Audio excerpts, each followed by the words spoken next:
Hi there, and welcome back to the Game Plan Coaching Podcast. I'm delighted today that our guest is Professor Adam Kelly from Birmingham City University. I recorded an episode of the podcast in the first series with Professor Joe Baker, based over in Canada, exploring talent identification and talent development. It landed so well. So it felt right to bring in another researcher who's doing some really important work in this area. So Adam leads the Research for Athlete and Youth Sport Development Lab at BCU, and he began his career at Exeter City Football Club as head of Academy Sports Science. With his work, he leads on lots of different projects with organisations like FIFA, the ECB, Olympic Lyonnais, and the South Asian Cricket Academy, which he talks about in the episode. So throughout the conversation, we explore talent ID as a hot topic, but Adam really poses the question, are we doing it well? He talks about how we need to look at the person before the player, widen the talent pool, and check our own biases when we're looking and identifying potential and talent. One of the key messages that stuck with me was the fact that talent ID systems are designed for children. But are they really designed with children in mind? So we talk about that in the conversation. It's really left me reflecting on how much do we intentionally include the perspective, the voice of children and young people when we're designing talent pathways for them or with them. Let's get into it. Here's my conversation with Professor Adam Kelly.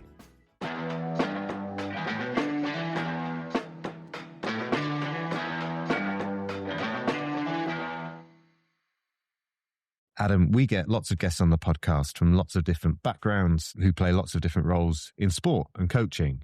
And I know for a fact that our audience really resonate with people who come from the university world, from academia, and are able to connect kind of that top level insight and research into applied coaching practice and applied things that coaches should think about and consider within the work that they do. And equally, we've had a fantastic episode previously on the podcast with a contemporary of yours, Joe Baker, which has had lots of listens and a huge amount of engagement. So it felt really appropriate to bring in yourself, Adam, someone else who works in this world of talent ID, talent development. It's brilliant to have you on. And I wondered if you might just tell us a little bit about yourself and your background. Yeah, absolutely. Tom, massive thanks for reaching out. I really appreciate it.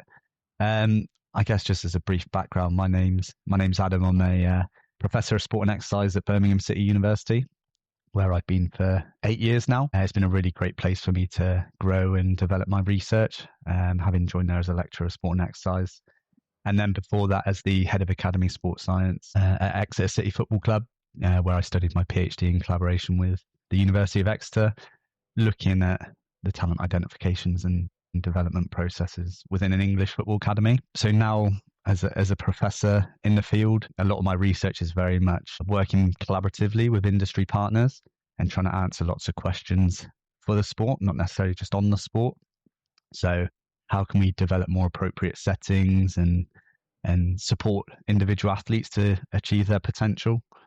So we have a really great research group at the university, the Research for Athlete and Youth Sport Development Lab, or the RAISED Lab. So we've got collaborative projects with the likes of FIFA, the South Asian Cricket Academy, Olympic Lyonnais, as well as others, mostly looking at these processes of talent identification and talent development in sport. And yeah, working, as you mentioned, with the likes of Joe Baker and other university partners as well to develop this knowledge together, which I also think is really important. So yeah, that's a little bit about my background. I didn't realise you were at Exeter City. Yeah, the Grecians. What like a smaller football club, limited resource. What were the types of things you'd go after in your role? What did good look like? It's a really good question. Exeter are almost renowned nationally for punching above their weight a little bit. So I know a colleague of mine at Exeter went off to lots of different clubs across the country, and they asked, what does Exeter, what comes to mind when people ask you or talk to you about Exeter? And it was very much centered around the academy and the players that have come through. So the likes of Ollie Watkins, Ethan Ampadu, Matt Grimes, players playing at really good levels. And one thing for me that stood out with Exeter, it was a really good culture, a really good club. But when we think about like birthplace effects or where you're born or where you're situated, Exeter's in the southwest of England, where you don't have any Cat 2 or Cat 1 academies. So they do get a lot of the best players from that area go into the academy.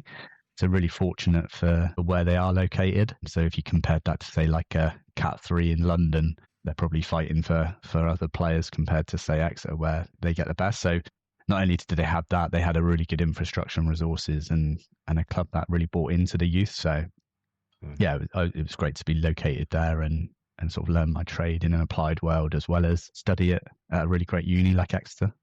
Yeah, absolutely. What a great place to be. And from my experiences of Exeter City, a club that's really engaged and like connected with its community as well. You mentioned about your work at the university and working with a broad range of organisations and bodies. And I wonder, like, what are the questions that you're asking about talent ID at the moment? Yeah, I mean, talent ID's become like a real hot topic over the last sort of 3-4 years. I think more and more people are asking these questions because of a lot of the research that's been done in talent development, I guess, more historically, and learning more about some of these biases that exist within our pathways. I think the other question is around some of the organizational structures in terms of how do we actually identify talent, and some of the conceptual challenges there of like what talent is, how can we identify potential, what does potential look like? And for me, the two biggest questions around talent identification is when does it actually occur? When do we start identifying players? And how do we actually do that? Because there's a lot of talk at the moment around talent identification and some of the challenges and pitfalls that's linked with that.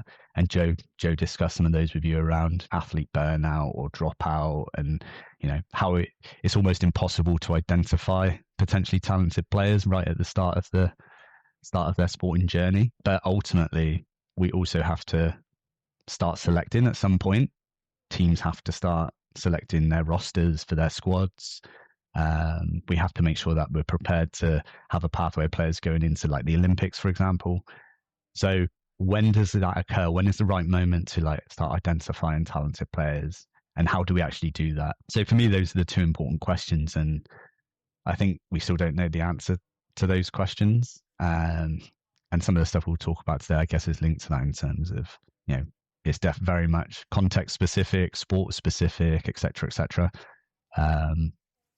But yeah, it's a really interesting topic as well. And there's lots of great researchers and practitioners doing some really good stuff out there as well. Yeah, hot topic is a great way to describe it. I'm fascinated about the subject, and I'm wondering, and I know there's no silver bullet here because contextually every organisation, every club or pathway is set up slightly differently and probably looking for different things. And if I hold on to the ideas of delaying selection for as long as possible, as well as that kind of early diversification across sport and late specialisation, I'm thinking about a pathway that I've been involved in where there are different opinions across the practitioners in the academy around when we should start making selection decisions. Because I suppose for players who are selected into that pathway, they have to let go of playing in their grassroots environment, playing in different settings, and there's almost a trade-off, I suppose, by being selected in. And I've got some biases or some beliefs around trying to make sure that we consider the opportunity cost for children and young people coming into a structured pathway. So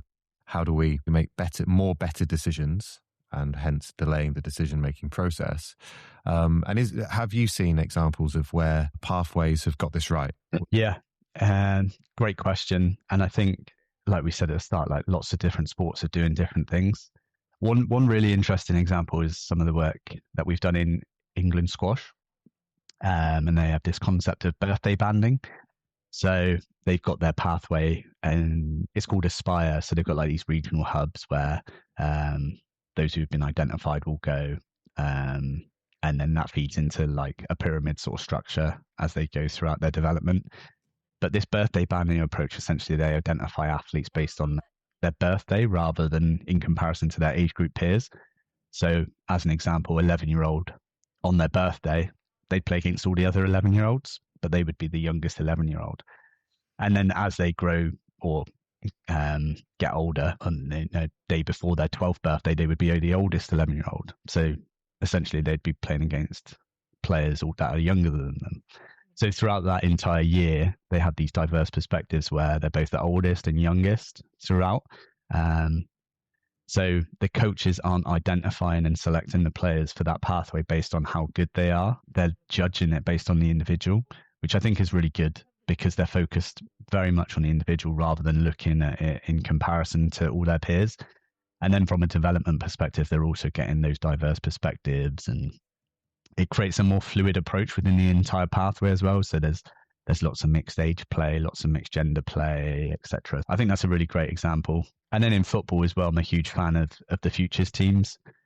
We had a colleague I spoke with recently in Denmark, Rasmus, who has been doing some stuff with Denmark with their futures team, and he's got a really great presentation that essentially showed that the futures team within Denmark, which is essentially a team that's for relatively younger and less mature or later maturing players, and their under 17s future team has created just as many players for the senior men's team as the performance under 17s team, where you would identify essentially the best players for that time.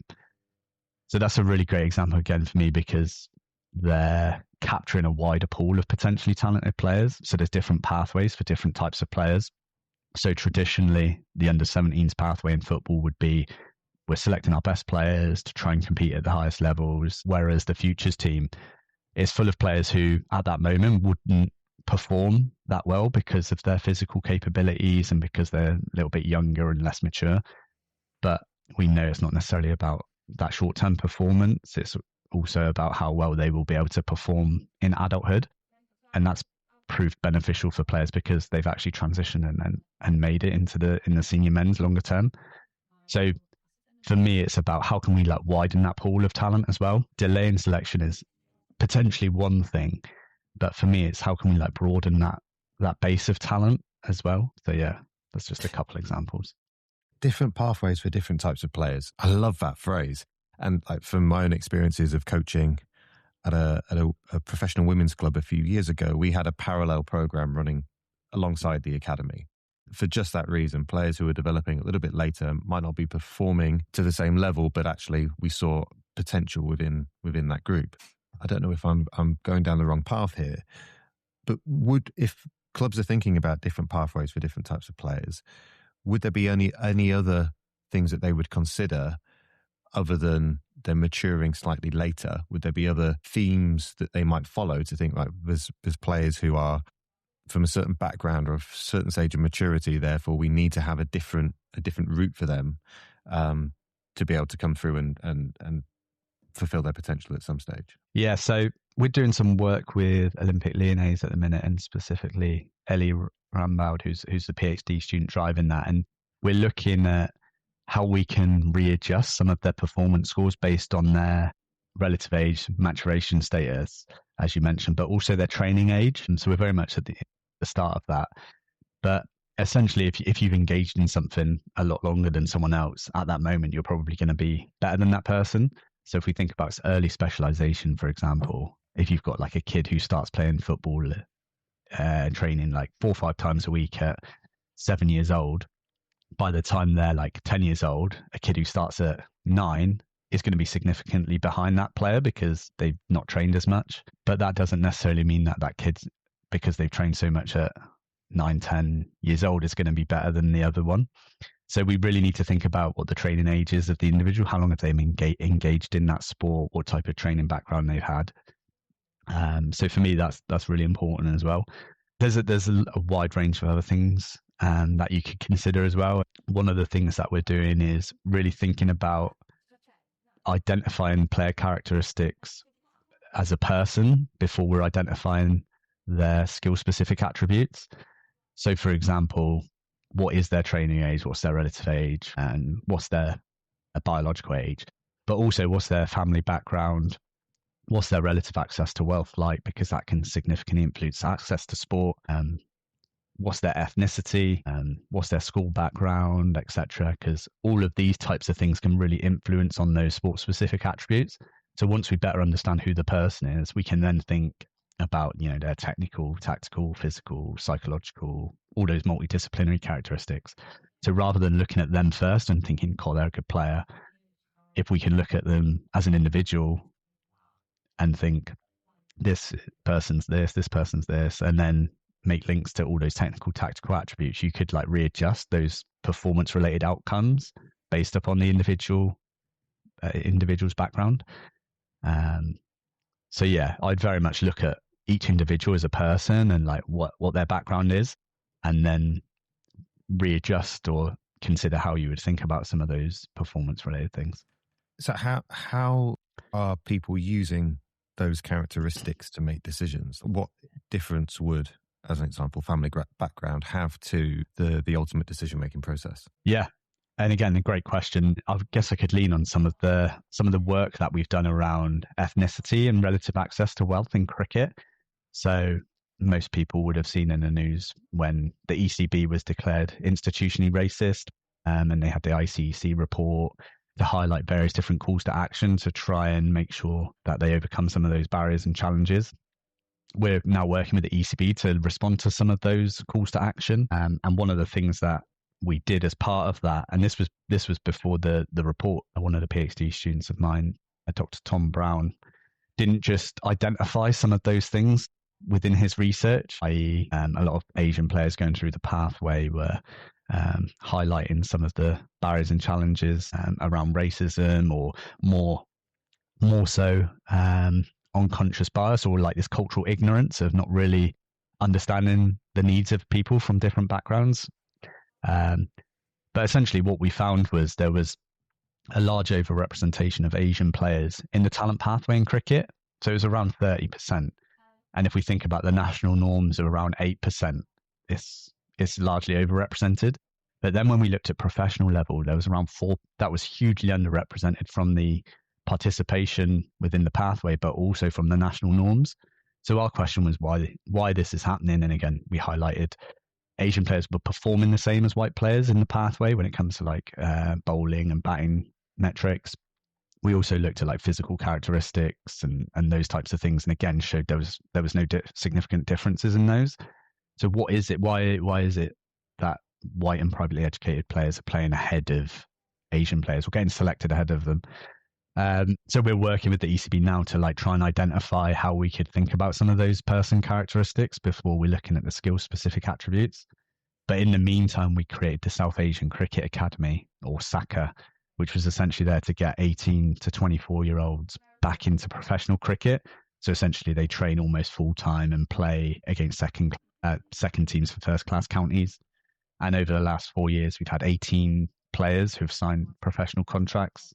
And when we started it, we were almost goal setting for one player a year we would be happy with, which is probably similar to the number of rookie contracts a club would give out each year for academy players coming through. So to have 18 players come through, we've almost doubled the representation of Asian players within the first class counties. But it also highlights that a lot of clubs or recruiters weren't able to identify these biases that they were making within the selection process. So I think SACA's been a great targeted initiative for something that's needed within that environment, whilst we work with the ECB to develop better coach education around these topics. How can we develop better cultural competence, etc. So yeah, that's just one example of how something just as simple as ethnicity can influence talent ID and selection. That's fascinating, and what an incredible story. And for me, it highlights, like, from a coach level, the work that coaches can do to identify talent, but more so on that system level. What are the wider factors that are influencing the decision making we have about athletes and the pathway? That sounds like a really, really brilliant piece of work, Adam. Thank you for sharing. You mentioned earlier on in the podcast about these two main questions. When does talent ID occur, and how do we go about identifying players? And I'm thinking about coaches watching a practice from the side, and they see that one player who might be 9 or 10, and they say, yeah, they've got it. Yeah, they know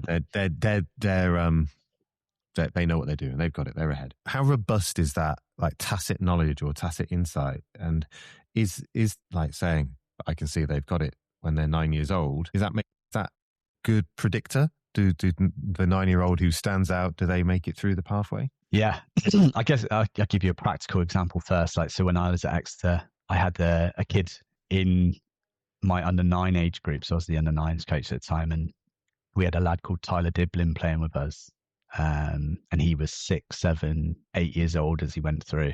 And then at 8 years old, he went and signed for Southampton Academy, and he just got sold. He played for them last year in the Prem, and then got sold to Everton. So he's been in their squad this year. Still not realised his potential. Still only a young player. I think he's like 19, 20 now. But at 6 years old, he was unbelievable. Like, I can't explain to you like how good he was. And it didn't take like a talent ID specialist or recruiter to be like, this kid is like very good. But yeah, beyond that, I've also had kids who you look at and think, oh yeah, they're good. But I don't think you know that they're going to make it. But that's the only one time where I've looked at someone and been like, they're unbelievable. Like, I would put money on them making it. Okay. Whereas like someone like Ollie Watkins, who's obviously had a really successful career now, scored for England in the Euros, in the semis, and doing unbelievable at Villa. Even when he was in the under-18s at Exeter, he was one of the top players there, but you wouldn't have put money on him being a Premier League footballer or England international, even at 18 years old. So I reflect on my time and like look at the types of players who have come through the pathway. And you've got two players there who are like in the Premier League now. But I think Ollie didn't even get signed at under 9s. He got told he wasn't quite ready. And then I came back in at under 10s, I think. So again, you've got these experiences that I think do help you better understand talent identification. And then it's just thinking more theoretically now, there's this concept of like the coach's eye, and having experience is very much centered around the coach's eye. And I think that's really important, being able to make those decisions because you've had those experiences in the past. And I think a lot of those decision making parts are based on your personal experiences. So you mentioned earlier, like how practitioners have this debate of like when talent ID should occur or when we do we identify players. But a lot of their perspectives of when that should happen is based on their experiences as well, rather than like looking at research and thinking about how they can be evidence informed. So it can be really beneficial on one hand because the experience does create this knowledge on talent ID, but on the other hand, it can lead to like biases around like this subjectivity. I think Tom Bergkamp from the KNVB did some really good research and highlighted how even really experienced scouts often score players differently when it comes to scouting reports. So even top scouts interpret things differently. So yeah, I guess that's a practical and theoretical response. It leads me into the second part of the question that you posed at the beginning, is how do we go about identifying players? You said there the coach's eye. From a very like practical perspective, what are the things that maybe coaches or people designing pathways should be considering when it comes to talent ID? Yeah, so around, I think over 2 years ago now, we created the Talent Identification and Development Environments for Sports Society, or the TIDE Society. And we've got over 150 researchers and practitioners globally, I think more than 20 countries now, who have been contributing to this society to try and grow and develop the area together and share that knowledge. And one of the things that we did is put a position statement together on talent identification. So this was probably about a year ago now. And essentially, we had a conversation around like, if you're developing these new organizational structures for talent identification in sport, what would be the key things that you would consider from both policy making and practitioner perspectives? And we ended up designing 13 different principles of what people should consider. And again, this list isn't prescriptive and saying this is what you should do. It's almost a reflection on this is what you could consider. And I think going back to the very first one of these principles is putting the person before the athlete. So essentially what we mean by that is a lot of the talent identification systems are designed around children and young people. So we need to remember, like when we're doing talent ID, we're observing children, we're rating children, we might be moving children away from their families, they might be moving schools, etc., etc. So we really do need to remember that talent identification systems are for children. So yeah, we very much need to make sure, at the very least, we're meeting the children's rights. And it might sound a little bit more simple coming from a country like England, but if we consider different parts of the world like Africa, Asia, etc., some of these cultural norms are different. So we need to make sure that the child is at the center of this talent identification process as a very minimum.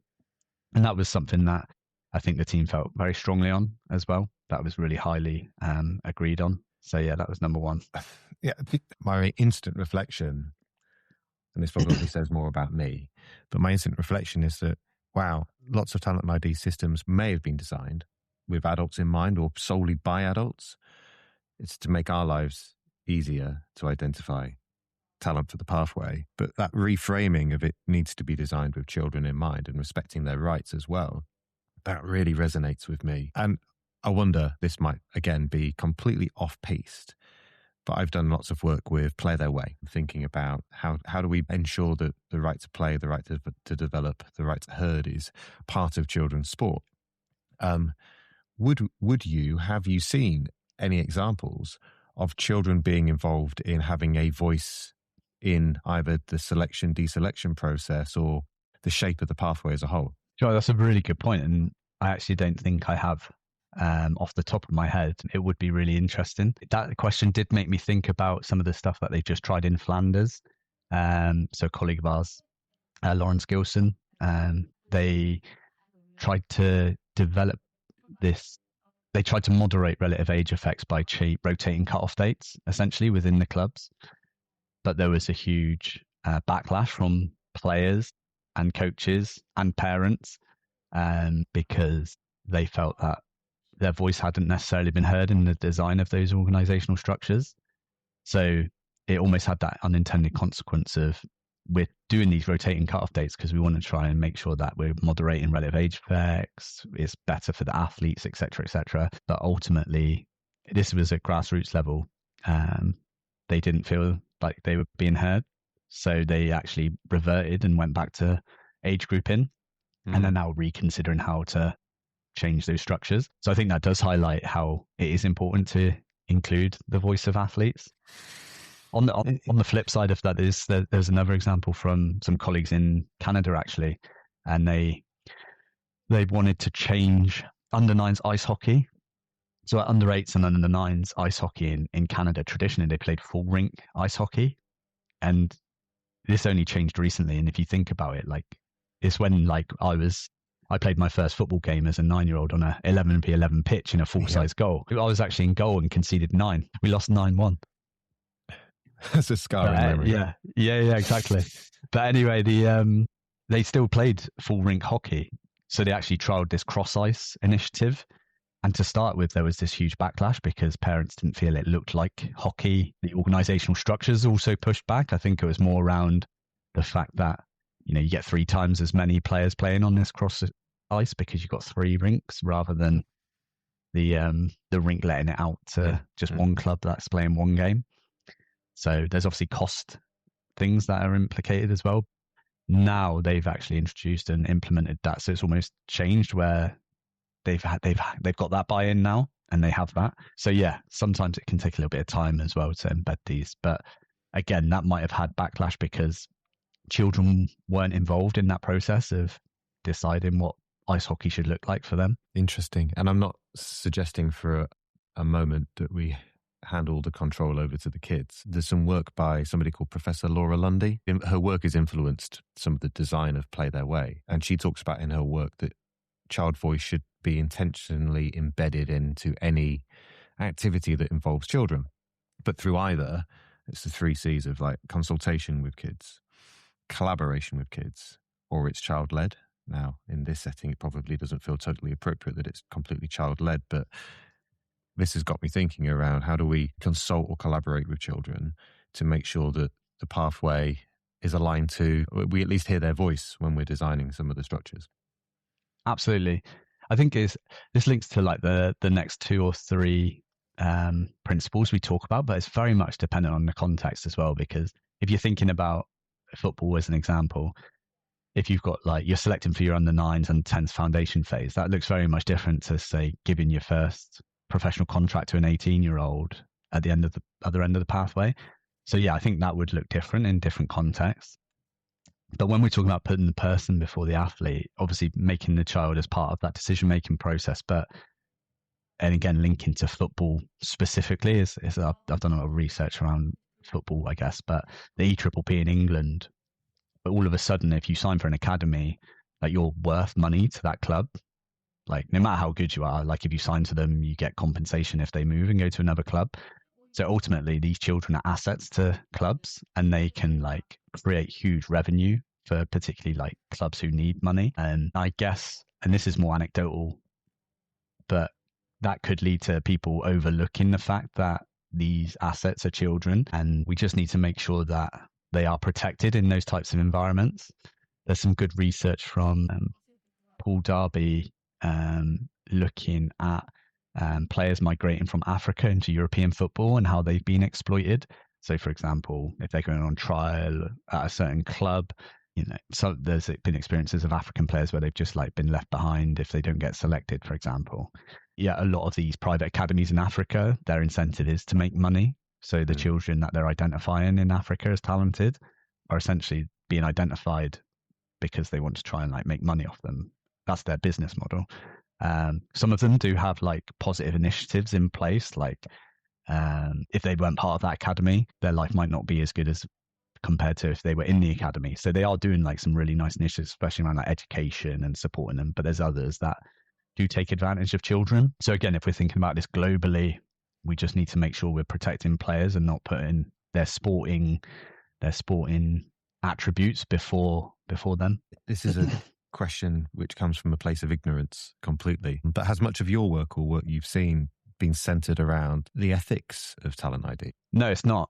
And that's when you mentioned around like has an organization been centered around like the decision making of children? Have they been? And it actually like came to mind, like, no, I've never done anything like that, but a lot of my research hasn't been centered around that. So since we've put these principles in place, I've very much been trying to thinking about how do we integrate children's rights into talent ID systems, and probably more so talent development as well. And even little things like child protection training, making sure that scouts and recruiters have got CRB checks, for example. In England, that would likely be the case, but in other countries, I would question whether those types of things are in place. Who is it that's going out to observe these children for the club? Have you checked their background, et cetera, et cetera? Because we know from historic incidences that can be problematic. So it's just making sure we've got those procedures in place to make sure children are protected, physically, emotionally, which I think is down to the organizations who are driving those talent ID systems. Yeah. So making sure children are protected through children's rights, child protection, criminal record checking, et cetera, et cetera. That's the main focus of that principle, making sure you've got all of that sorted.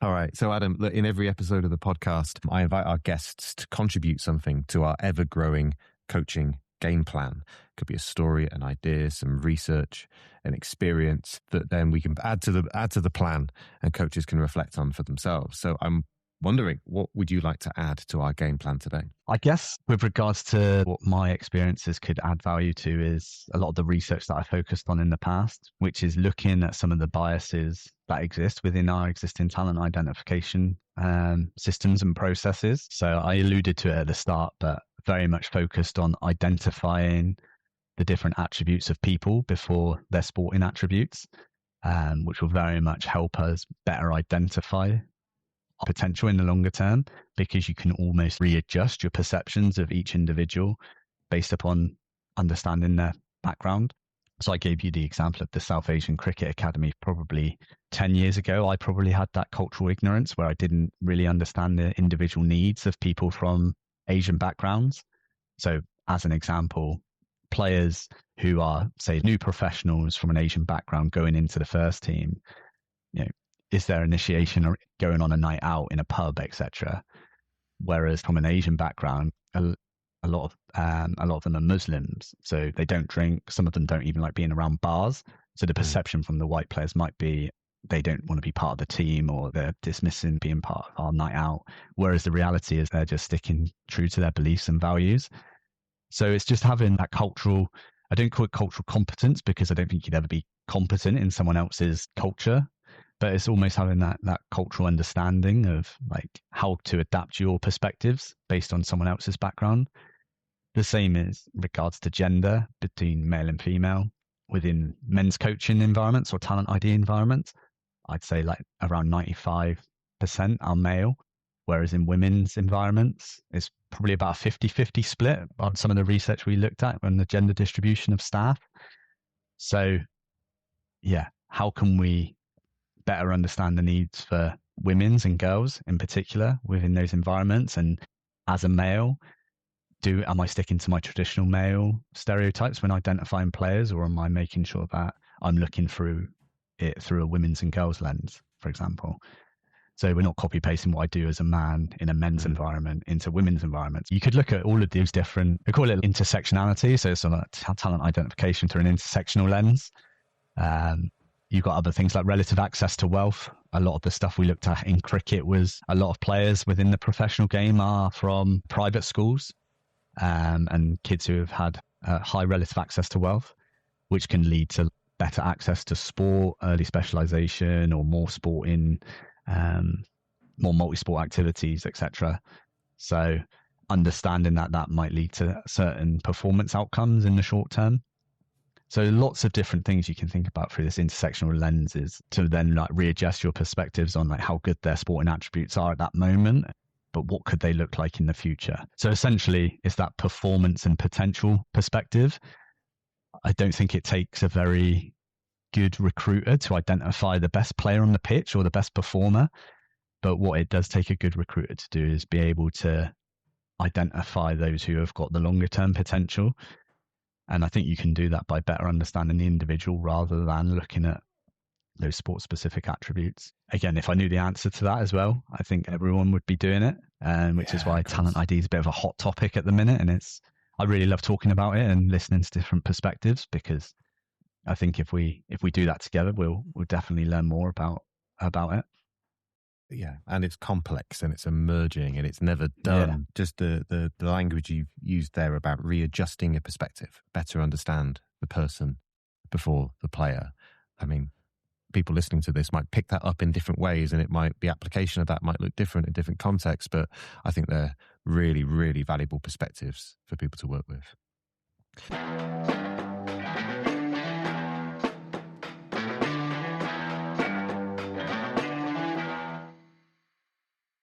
Adam, our final part of the conversation today is game-changing advice. And again, we always ask every guest coming onto the show if there's something that they'd like to share with coaches, which either coaches might pick up and try out, they might edit it depending on the context where they work, or it might be something that they pause and reflect on.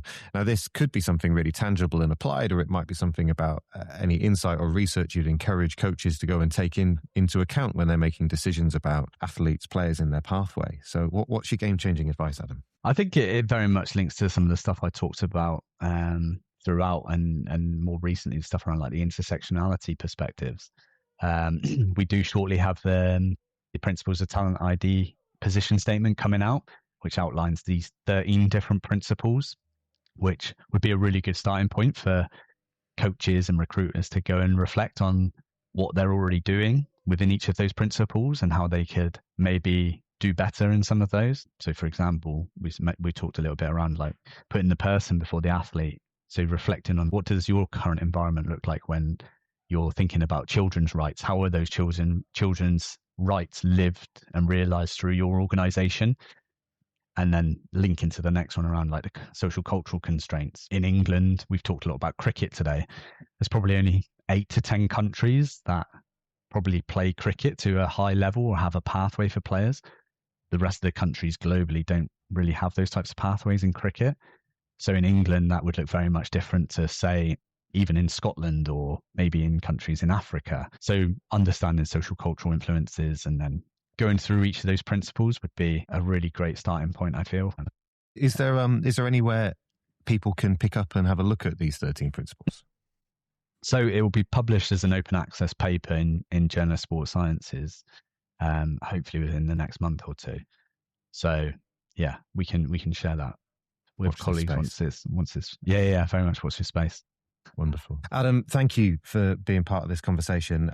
I feel like we need to have a part 2 at some stage, because we could talk about this stuff for hours, and I just love all the different stories and examples that you've brought, because I think there's loads there for coaches to work with. So thank you so much. Here's a question to put you on the spot, just to finish this off. If coaches are listening to this and you want them to scribble a sentence on a piece of paper that sums up a key headline from this conversation, what would you be hoping that they scribble down? It's believing in every athlete, that every athlete has the potential to achieve in the longer term. Now, every person's ceiling is obviously different, but if we believe in certain children too young because of relative age effects or maturation biases, it's those Matthew effects of the rich get richer, the poorer get poorer. So if you're selected, you're bound to have this higher self-belief, whereas if you don't, you have a lower self-belief. So my encouragement would be, don't have a fixed mindset around the athletes who you select, and try and believe in everyone. Magic. Adam, thanks again. Been brilliant to have you on the podcast. Thanks, Tom. Thanks for listening to the Game Plan Coaching Podcast. If you enjoyed the episode, please follow the show and share it with a coach who might find it useful. I'd love to hear your feedback and any ideas you have for future guests. You can get in touch through the links in the show notes. Thanks again for listening, and go well in your next coaching session.